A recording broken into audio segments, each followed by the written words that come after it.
Hi, Kylie here again, continuing our series on what you need to know about yourself before you talk to your designer or architect.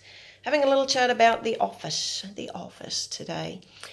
The office is, I always find it a really interesting space because in many homes the office is the dining table. Quite often it can be in the bedroom. The office, spare bedroom, it tends to get shunted around, so to speak, where we work or where we want to sit while we work. And I tend to call any place that we sit to do work, to pay the bills, to do all of that, organise a holiday, that sort of stuff.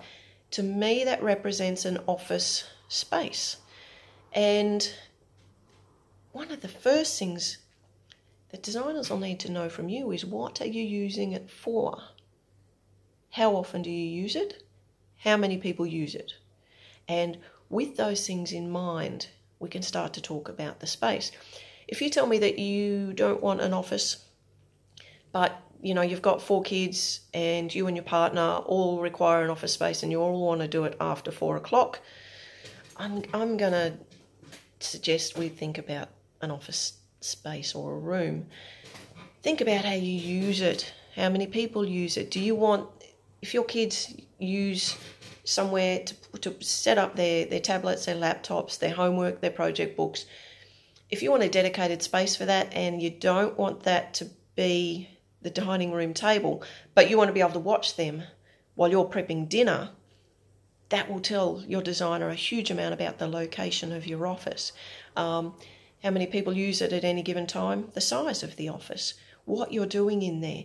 Now, I have traditionally worked from home for years and years and years. So therefore I need a dedicated office space that has all my stuff that I need around me. If you work from home full time, you need a dedicated office space. Now, it doesn't necessarily mean it has to be in a whole room.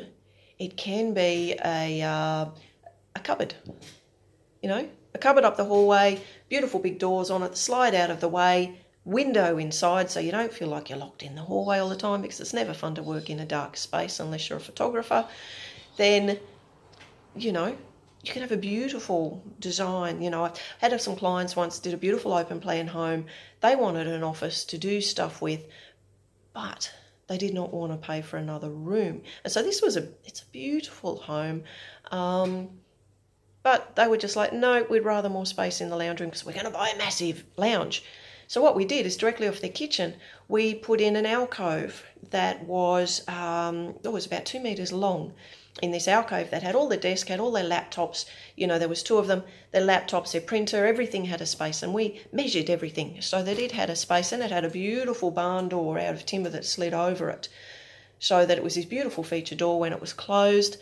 When they opened it up, they were part of all the living area, they were part of the kitchen, and we had some beautiful windows in between their shelving and stuff on their walls, so that when they worked, they had a view to the outside, they were part of all this living space. When they were finished, they just closed the door and they had this beautiful door to look at. What do you have in your office space? What do you have in there? How much stuff do you need to store? What kind of printer do you have? That's a big one. I have a look here.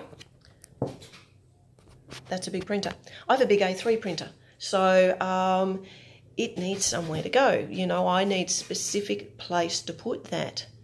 What's your printer? Do you have a separate scanner? Do you even have a printer? Sometimes printers are now these funky little mobile things. Do you send your printer, are you printing out to somewhere else to do it? What sort of filing system have you got? It's moving more and more online, but a lot of people still like paper stuff. I still like paper stuff. I do a lot of my stuff online, but there are certain things that I just like in paper. And with what I do a lot of printing for plans and things like that. You might do a lot of printing for plans and things like that. Where are you storing your paper? Where are you storing your reams of paper? What size paper do you need? Do you need A4s? Do you need A5s? Do you need A3s or bigger? That's a really important point. What sort of computer have you got? What sort of computer have you got there? I've got a laptop, you might have a desktop. You might work with a combination of laptop and desktop with an additional screen. It's not uncommon now for people to have multiple screens. Do you want a sitting desk or a standing desk, or one that does both? Do you want both? Do you use one of those Swiss balls to sit on at your computer? This is all really important stuff for your designer to know, because when you're working, the ergonomics of your space are really important, because we sit so much now that this office space needs to work for your health as well as just to store your computer and your work stuff.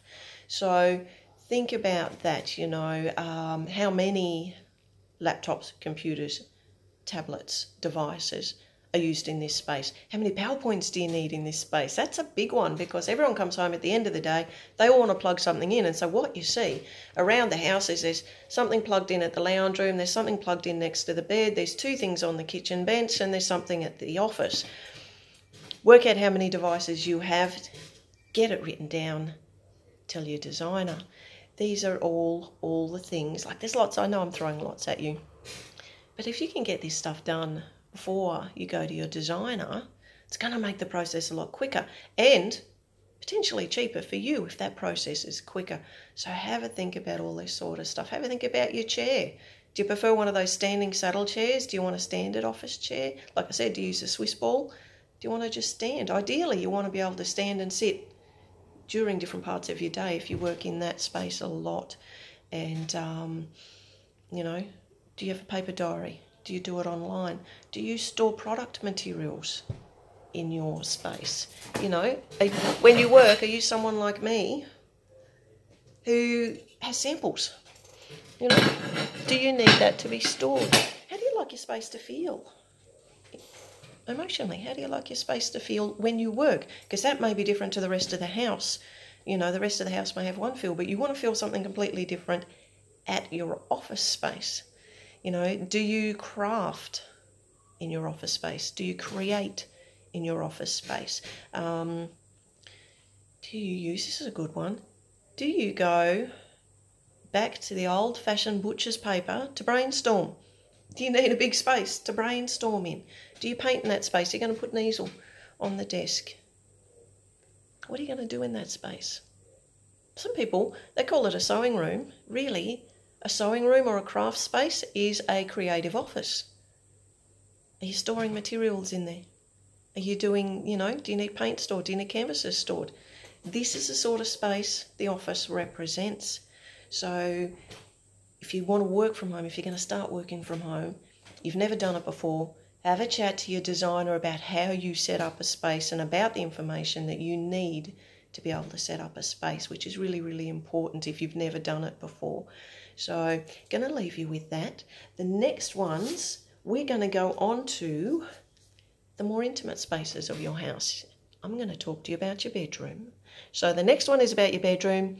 Share this, tag people in it. Let's get the information out there so people know what they need to know about themselves, and I'll talk to you soon.